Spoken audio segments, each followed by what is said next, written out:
Hi, welcome to Behind the Bling. Today we are chatting with Ms. Richa Singh, who is the Managing Director of Natural Diamond Council. Hi Richa, how are you? Pleasure to be here. Always happy to support the women in the industry. So rooting for you and Behind the Bling. Thank you so much. Okay, so first things first, we're going to ask you a little bit about your personal journey. You've had an illustrious career in the beauty industry. You've come from L'Oreal and then you've graced this industry with your presence. So something about how your journey has been from beauty to diamonds. You know, I always wanted to work in an industry that allowed me to interact with people. And I think the one thing that most people don't know is that all the jobs that I have taken, I have reached out to people and said, I want to work with you, would you hire me? And this was no different. Yes, I have never barring B school, I have never made a resume. I have reached out to people that I was excited to work on. Right. My only criteria as I've grown along, and now it's been 27, 28 years of working, is that I want to work in a category, on a product, or in a brand that excites me, that keeps my mind going and my ideas flowing. So started with beauty as a young woman, always exciting to learn more. What can I do? How can I know more about it? And after almost 15 years there, it felt like, what next? And I think diamonds was the most obvious choice that came up. I've been lucky that this industry has welcomed me with open arms. There are few women around, but those who are great friends.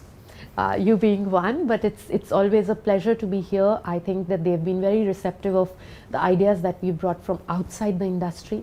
I have a team of women, an all-woman team, who are all from outside the industry, and we believe that we have a lot of knowledge, a wealth of knowledge that exists in the industry. So we bring the freshness to that, and we make a good pairing with the knowledge that already exists in the industry. So happy to be here, 7 years now, and enjoying every moment of it. Oh yeah, it's been a fabulous ride. We've seen the difference that has come with you coming into the Natural Diamond Council. But in terms of organization and structure, how do you think the beauty industry is different from diamonds? I think the jewelry industry is a very schizophrenic industry. So, so we have moments of extreme sanity and structure, and we have big companies which are completely corporatized, and then you have very emotionally charged people who run their own stores, and we have a humongous set of them, and I speak retailers at this point where we have a large spectrum of every jeweler who's a king in his own little area and enjoys, and they've done great job work in their area and with the consumer. So I think that's the difference. Beauty is also spread out. The one thing common is that we make a woman feel great and feel happy and give her joy, and that's something that's common to both the industries. But yes, we have a combination of total structure and absolutely no structure, which keeps us on our toes, but is also the most challenging part of being in our industry. Absolutely. So over the past 7 years that you've been in jewelry, and you've seen a lot of rapid modernization. There were regional jewelers who've now become large players, who've become some have also become global players, some have become national players and have launched their own IPOs and stuff like that. So what are some of the biggest changes you've noticed in the last couple of years that you've been in the industry? So I'm going to touch on two things. There's lots of changes, but two big triggers for change.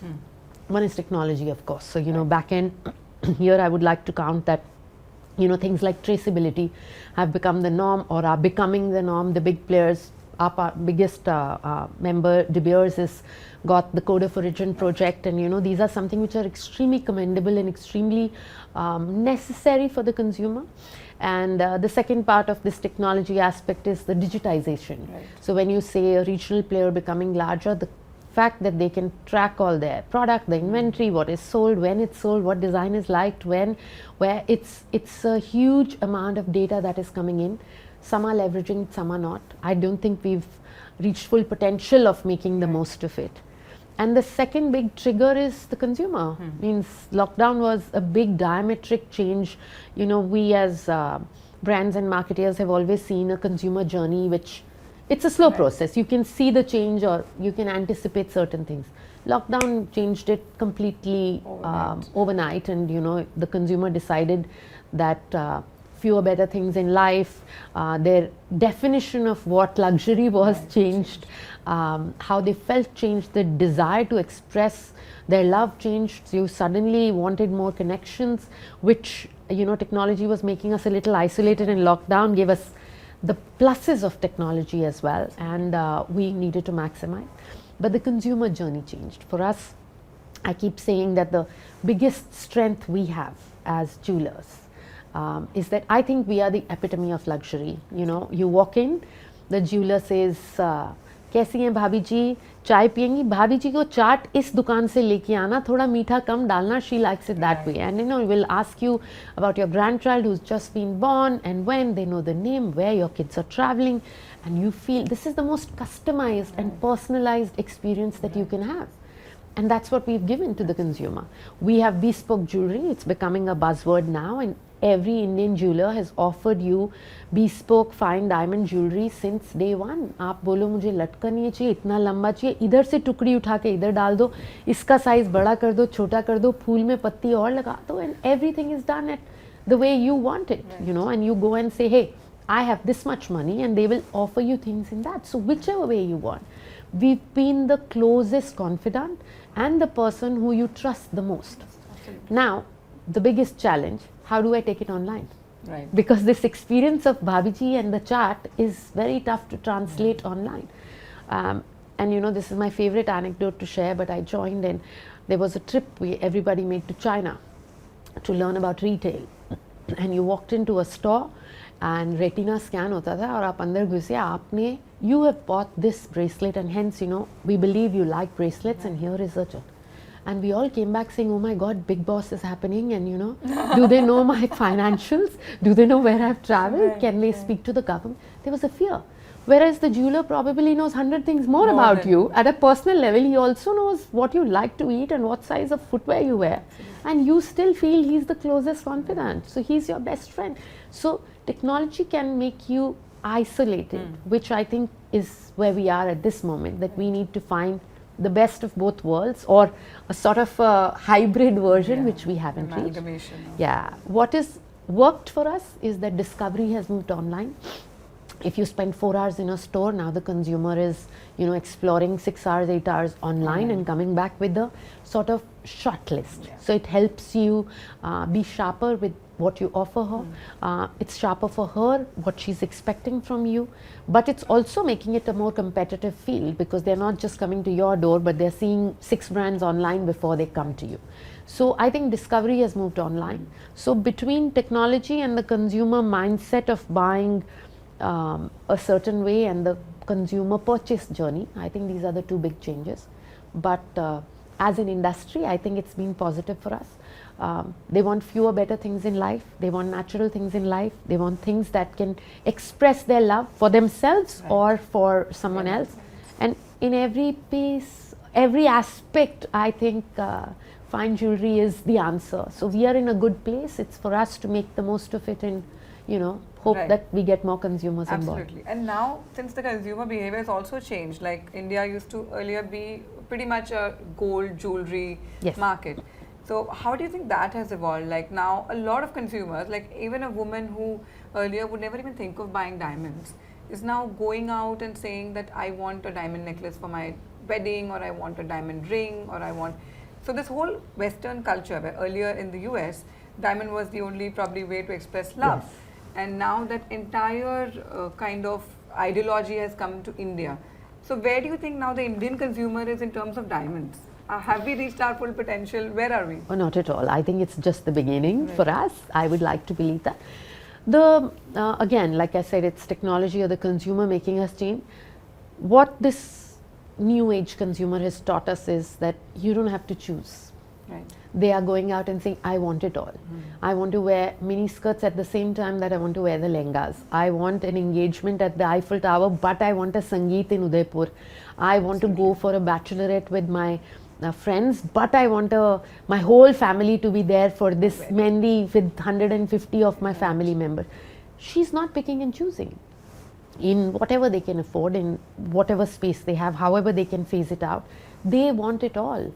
and it shows. We went in a week. I, as a team, went for watching Rocky and Rani, and the same breath you watched Mission Impossible, and you enjoyed both of them. So why choose?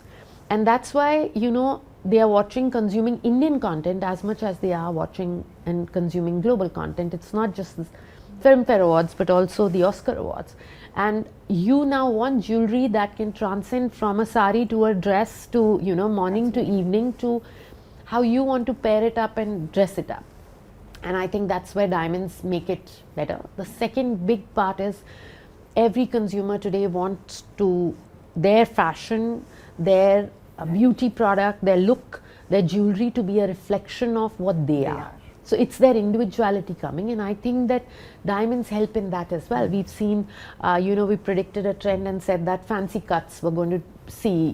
When everybody, traditional wisdom says consumer, traditional investment round brilliant hoga. But this year, last 2 years, we've seen the emergence of fancy cuts and such beautiful pieces of jewelry coming out from our industry, and the consumer loving every bit of them. So, reinventing, whether it's a tennis bracelet made 100 ways, it's stunning what is available, and the consumer is seeing that option.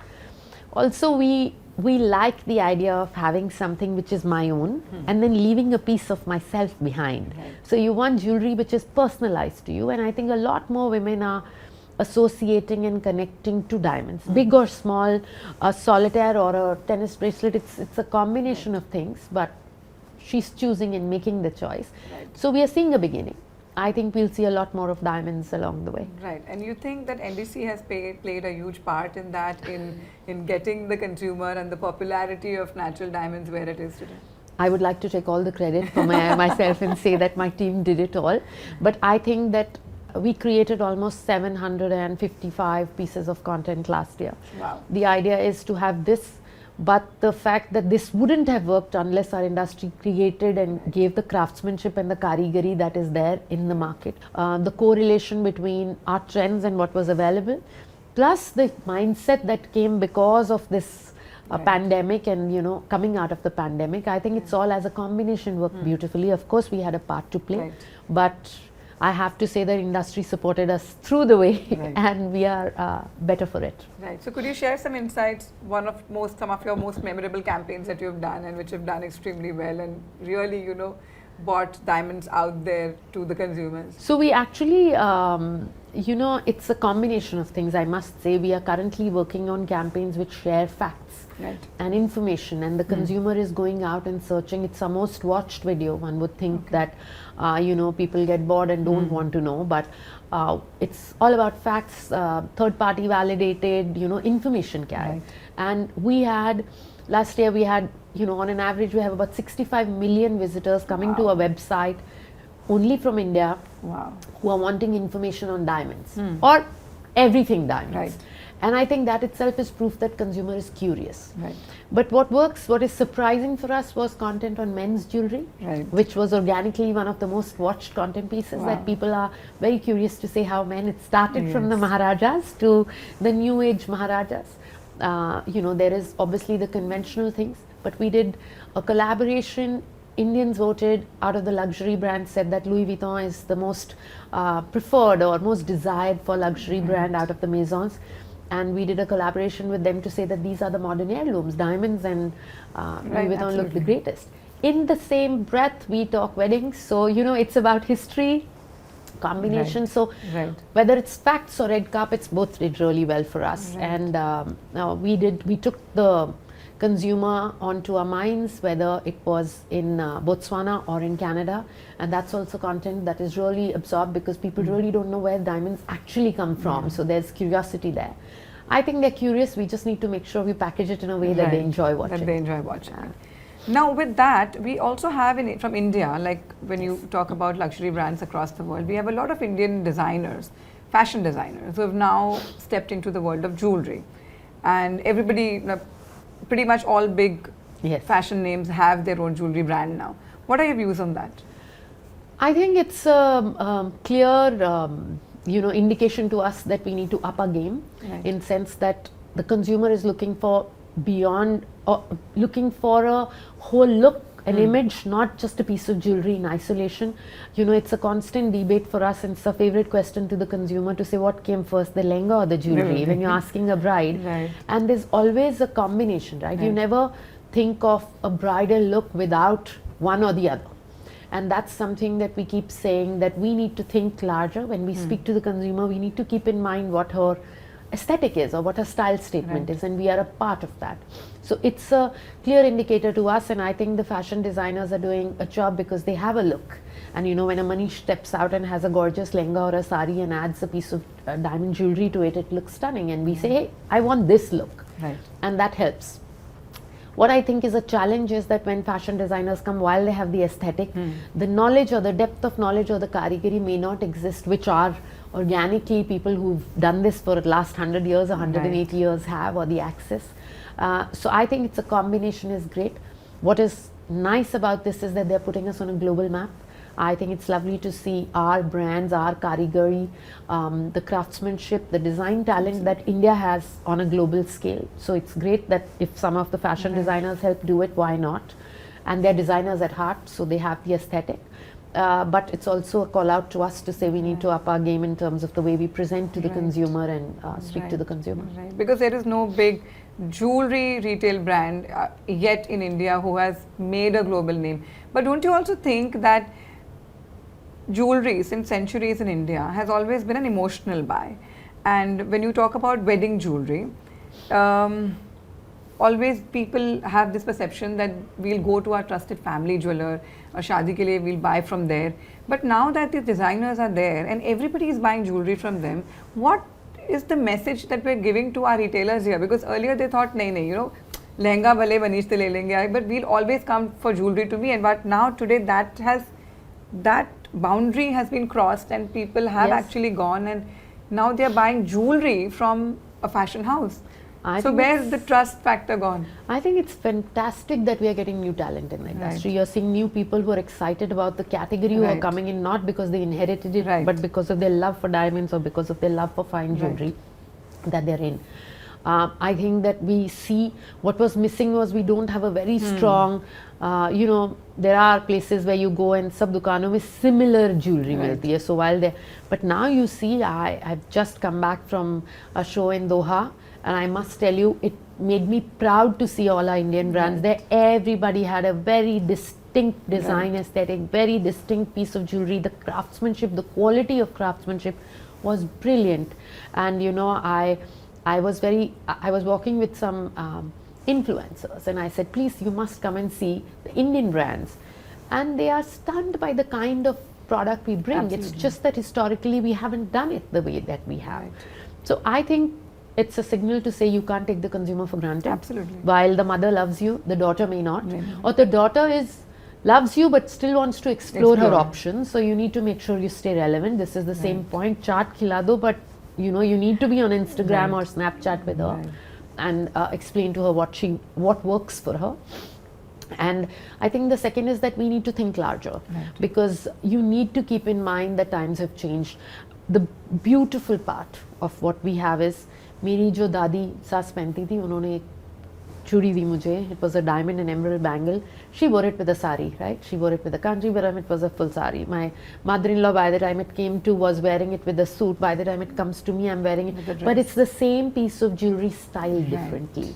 And it still has, so even now, third generation, it's a 125-year-old kada, and it brings with it, every generation has added a memory to it and their touch to it. So, what you inherit is not just X carats or itna sona hai, but it also has that emotion behind it that you. So I think that there is something going there, but it cannot be pure design. Like you said, it's a combination of emotion and what comes to the table. But ultimately, you want a piece that you can wear, doesn't lie in the locker, and that's changed in this generation. We keep saying we've moved from a locker jewelry to drawer jewelry, so that they want to stack up. So they want, instead of one big kada, they say mujhe 4 tennis bracelet de do, so that I can play up or down and I can wear it every day. And we have been as NDC propagating that buy jewelry that you enjoy wearing and feel good about wearing. You look in the mirror and look at your solitaires and say, hey, I did good. There's some Absolutely. feeling of excitement at looking at yourself. Right. So now with solitaires, naturally I'm going to stir towards something that everybody is talking about. Yes. Because now I think a large part of the solitaire market is moving towards the lab grown segment. And what do you see is the future of that in India? So I have a different take. Of course, I don't want to take away from the fact that I'm biased, please. There is I just went for a luxury conclave and I said the first thing that comes to your mind when you think diamonds, of course, women had a different Right. perspective, and the guy looks at me and says financial flex. This is the first time I heard this. This is 2 weeks old, and he said financial flex, and I'm like, oh, very Vedic, you think 20-year-olds will say it. And when you achieved something in life, you had the great pin code that you were staying in, you had a Right, car parked absolutely. outside, and your wife had the nicest diamond, and Diamonds. this was a sign of you having achieved something in Right. life. And that doesn't get replaced with a lab grown diamond. Absolutely. You cannot. So you can fool others, but you're not fooling yourself. I'm going to here use consumers as a reference point. I was in Chennai and I asked the consumer, would you? And her son was getting married, late 40s, and she said, oh my God, it's my closest relationship. How can I start it on a jhoota note? And I said, no, nobody will come to know. She said, ऐसे तो आप पीतल की चूड़ी लेके polish लगा लेंगे, किसी को नहीं पता चलेगा. So I said, okay, fair enough. The second one said, I cannot do this because all our functions, big functions, start with being in front of God. I cannot lie to God. I was in Calcutta, Marwari lady, and I said, would you buy this? And she said, no, because, gold is so expensive, मैं इतना सस्ता पत्थर कैसे डाल सकती? So, I'm sorry, I'm reiterating, I'm biased. Right. Lab grown diamonds have their own place, but are they replacing natural diamonds? No.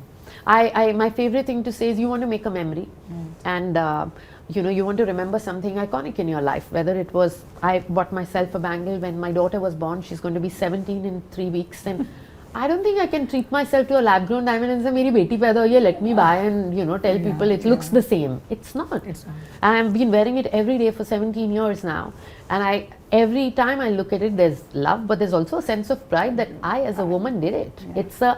It's the fact that I managed my career, I could afford it, or there's a sense of achievement there, which I don't think. But today, if she says, hey, I'm going on a picnic with my friends and I'm going to the beach, I'm not going to allow her this. I'm going to say, beta, lab grown family. So both have their own place. Right. Does one replace the other? No. No. Does one have the same emotional value as the other? No. Does look as pretty? Of course. I wear cotton with as much pisas as I wear a silk sari, and both have their own place. I don't think they have the future. I think the major discussions come because of pricing, but it's a new category for us. It will settle and it will prove its own worth. And I think that effort and energy should be spent from both ends to build brands rather than at a B2B level having a fight with each other. Right, absolutely. With that, what are your predictions for the natural diamond for the next decade? What do you think? Where is that headed? You think what is the kind of growth we are looking at as a country? We've become number 2 in the world, and that's a sense of pride for Absolutely, us. So yes. we would like to take some part of credit for it. Right. Of course, there's lots of things in play here. But I think that every indicator, whether it's the number of people coming on our page or the billions of views that we get on our YouTube, shows that the consumer is interested. It's for us to work harder to convince her or make her feel confident in what she's buying. And I think that we as a country, and I manage India and the Middle East, so as a region, love jewelry. And I think that that's something that is working in our favor, that we need to just ensure that she sees the best of our talent. I keep saying to the world that our big competition is not each other, our big competition is the money being spent on F&B and travel. And if I go to a 25-year-old who finds it justifiable every year to buy a new model of Apple phone, me included at my age, but I cannot justify buying a pair of earrings every year, then I'm not doing my job. And we as an industry need to be making it more relevant and exciting for her. And I think that we have a role to play. The jewelers, the designers have a role to play. The quality of craft has a role to play. The experience. The consumer who just saw you were speaking about the trust factor, came to your store. Today when she travels, she does visit a Tiffany store or go through Champs-Élysées or the Fifth Avenue and get visit those stores. So her expectations from us have increased. Right. And I think we need to live up to it. So we only have one way to go, and that's up. And I think that we are looking at, when I speak to retailers, we are looking at double-digit growths in the Middle East, in India also. If you speak to the brands who are pro, who are, believe in it, are believers that it will be a double-digit growth. Right. But we are very hopeful. Right. But then now, recently especially, the whole conversation is around, the falling prices of natural diamonds. Sure. So what would you want to comment on that? Two aspects to it. One, that whenever pricing is quoted, and that's something I think we as an industry, it's a self-inflicted injury, we share rough pricing. Right. And it's like saying कि rubber का price बढ़ रहा है या गिर रहा है, so the tire should change, and hence my car का pricing क्या होता है. Right. There's a lot between the rough diamond and the final piece of jewelry. There's craft, there's design talent, there is actual cutting and polishing of the product, there's gold value in the karigari, the experience in the store, all get added to make the find. I do not think rough pricing is a reflection. If we look at the data we have over the last 35 years, it's a 3% increase in diamond value. And so I think that again, this is a very self-inflicted, self-created conversation which is reaching the consumer, and questions are raised on it. The second thing I want to raise, and comparison point I want to do, is you buy a luxury car, you drive out of the showroom, 30% depreciation or 35, please pardon my ignorance, immediate.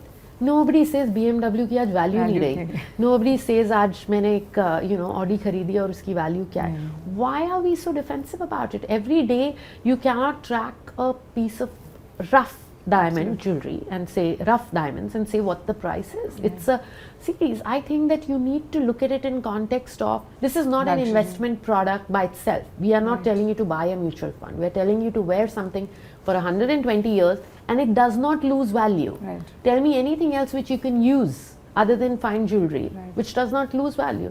आप कांजीवरम ले लो, कभी तो 2 generation, 3 generation के बाद I'm from the north, तूश आती है हमारे, it's a very big thing for us. How many generations do you think there's a toosh last? But jewelry lasts. We speak today, auctions are a reflection of, you see $1 million hammer down on products and you say, it's 600 years old, the provenance is there. This is the only category which lasts. We should have a sense of pride and be able to say that it has value, and it does. Which other product can you wear every day and it doesn't spoil? Nothing. It's not. There's none. And I don't think that we say it in the right context, and that's why I keep saying that it's not biscuit ki aapne khareed ke locker mein dala. It's something we recommend that you enjoy a piece of jewelry, and every diamond you wear sparkles and adds to your sparkle. Right. So I think it's safe to say now that with this entire conversation that I think you don't need to buy a diamond jewelry or any piece of jewelry as looking at it as an investment, but rather wear it as a luxury product. But it is also an investment. Right. See, for me, you were talking about my bag, or I buy Dior sunglasses. I don't think a long-term purchase, right? I know the season will change 2 years max. Absolutely. And I will not wear it longer. And here is a product which I will wear. I will put in a locker, I will pass it down, and I was just speaking to you about it. It's gold, but it's tiny, and I've had it, my bangle I've had for 17 years, this I've had since I was 15, and you're wearing it every day and it still holds value. It's not like the price has dropped from when I bought it. So how can you say it's not an investment? But if you're looking at as a purchase to say मैंने इधर डाला और मुझे इतने return मिले, sorry, that's not it, because you're also wearing it, and that needs to account for some part of the value. And I think that's what is not being shared by us as an industry, and we should. It's something we should be proud of. Absolutely. So diamonds are forever. So what is the one thing that makes you the happiest about being a part of the jewelry industry? I'm really proud. When you're outside, you don't realize all the good that goes on in this industry. The modern natural diamond industry, the change in Surat as a city, we have hospitals that are subsidized and created by us. We have partners that we have who have created lakes, 160 lakes to take care of the water problem. The fact that we are net zero last year with one of our biggest partners. So I feel that there is so much happening in this industry to give back, to make sure that we are the environment, people, planet, it's everything. And I think it makes me proud that it's not at one stage, but it's at every step of the ladder, that retailers are doing something to give back. It's, every aspect, the jewelers feel the need to give back. And I think we should be proud about that. We are in a great industry, and this sense of pride needs to come out more from all of us. Right. I think it needs to be talked about more as well. Yes, the sustainability initiatives, nobody speaks about it. And I think that, we only speak about it when we are pitching in Europe or in the US. In India, nobody speaks about the sustainability initiatives, the fact that, the solar power, how it's being leveraged, and nobody speaks about it. And I know consumer isn't directly asking for it, but it's high time we stepped up and spoke about it. I think India is still in the old frame of mind that neki kar or darya mein Darya right. And with that, I think we are going to jump into a rapid fire round. I'm going to ask you some quick questions and you'll have to give me quick answers. Are you ready? Yes, of course. Okay. So beauty or jewelry, if you had to pick one? Jewelry all the way. Okay. One beauty tip from L'Oreal days that still works wonders for you? Cleansing, make sure, it sounds really boring, but I as a woman, as an entrepreneur, red lip. It gave me confidence at a time that nothing else did. Amazing. Diamonds are forever, but what is the one thing you can't live without? Oh, it has to be family and kids. It's never a product. Okay. What's more challenging, managing a global campaign or managing a household as a mom? Oh my God, household. Kids can teach you things nobody else can. Absolutely. Okay, one word to describe your personal style. Very me, very being true to myself, I would say. Okay. A celebrity from the past that you would have loved to see in the Natural Diamond Council campaign? Oh, Audrey Hepburn. I think she's stunning and would look stunning in it. Absolutely. What is the most exciting trends in diamonds right now? Fancy cuts. I think they're supremely exciting. The mixing and matching gets me excited as an outsider. I can imagine what it does to the designers. Right. One myth about natural diamonds that you want to debunk? That they don't have value, and I think that they are the most fantastic investments and the most fantastic pieces of fashion that can be. Absolutely. One lesson from your time at L'Oreal that you still use in the jewelry industry? That women are unpredictable. Don't try to second guess and pigeonhole them. That whether it's beauty or whether it's jewelry, women will always keep you on your toes. I absolutely agree with that one. If Natural Diamond Council had to collaborate with a fashion luxury house, which one would fit perfectly? I just met with Pier Paolo, and I think that, we discussed Valentino, his excitement for India, and I would love to work with any of the maisons. I think Indian jewelry with a French maison would be fantastic, or an Italian maison. Awesome. Fantastic. Awesome. What's the biggest difference between marketing beauty products and marketing diamonds? Beauty is transient. At the end of the day, it's a very topical mood kind of a thing. Jewelry for me there is no piece of jewelry ever bought which doesn't have a story to tell. Right. I can buy kajal without a story, but I'll never buy a earring without a story. Absolutely. One luxury trend that you think is overhyped? Can it just be a fashion trend? Please. Birkenstocks with socks. I think they're supremely overhyped. But the Diet Subway has done that. Birkenstock with socks. Okay. Not my idea of fashion. What's the biggest challenge of being a woman in a male-dominated industry? I think it's being taken seriously. I also think that the positives are that we are way more empathetic and our understanding is stronger. Right. And somewhere down the line, it takes us a little longer to express or share that what we bring to the table, or our expertise. Right. And what is the biggest advantage? That you stand out, because there's such few women around that if you speak something, they may not think it holds value, but at least they listen to you. Okay. If you could give one piece of advice to young women entering the jewelry industry, what would it be? Ask for what you want. I think that we tend to wait for things to happen for us, and if I had one thing that I could change is, it's your right. Ask for it and it will happen. Absolutely. Who is the female leader in any global reading industry that you admire the most? I think it's not been a single individual. Right. I truly, as I grow and career, woman, mother, family, I feel that it takes a village, and I need to acknowledge that it's always a gang of girls behind you, whether it's your moms who allow you to have the career, or your friends who support you, or your team which shows you cannot do it without anyone. So I think it takes a village, and we need to acknowledge that. So it's the gang of girls behind every woman. Okay. If Natural Diamond Council had a theme song, what would it be? Shine bright like a diamond. Okay. If your career was a Netflix movie or a series, what would it be?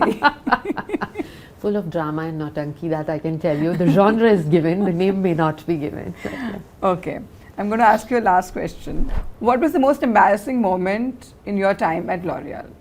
Oh, so I have a couple of moments, but we launched as a team, we went out to launch a shampoo brand called Fructis. And it's a global brand, it was a big thing, we had a successful launch before. The whole team was waiting for a shampoo launch to make us go mass. Everything was ready, and we had the most exciting conference, feet on street, everybody out in the market. Mahurat nikal liya, so distributors are, we thought we've got everything in the box and everything is stuck off. We have a big event in the morning, we've called all the Europeans and said this is what we're doing, and we go into the market.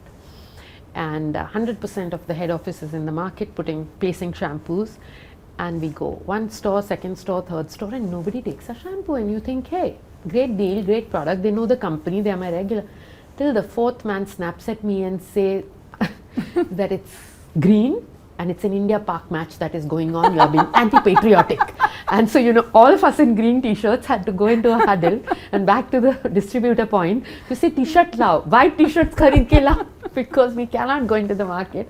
And we did everything from Mahurat to cakes to be eggless to, the size of the product, great deals, great. Everybody was ready with everything. We forgot the consumer sentiment on that day that we had cricket. Green. And we couldn't place, we had to delay our launch. So, most embarrassing moment that, you're in the field and saying, Bhaiya, naukri ka sawal hai, do shampoo le lo, and green hai.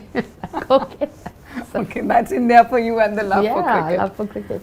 Okay, since you've done extremely well on the rapid fire round, you get the behind the Thank Bling you very much. hamper. Yeah, I won.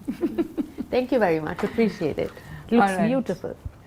So, before we end this session, if you have any views about what you think of this new format and what we are trying to do for the industry, and what is the one message that you would want to give to our viewers, you can give a bite. I think that there is so much knowledge, learning, experience that exists in the industry, and that we need to share it more openly. So everything happens in our own circles. We are a very close-knit industry. We are friends with each other, at the same time each other's main competitors, but it's time that we share the best practices, and I think that this Behind the Bling is one such initiative, and I wish them all the success, and us in turn all the success, that we learn from each other, grow, and still keep the competition healthy. Thank you so much for being on the show. It was a pleasure having you.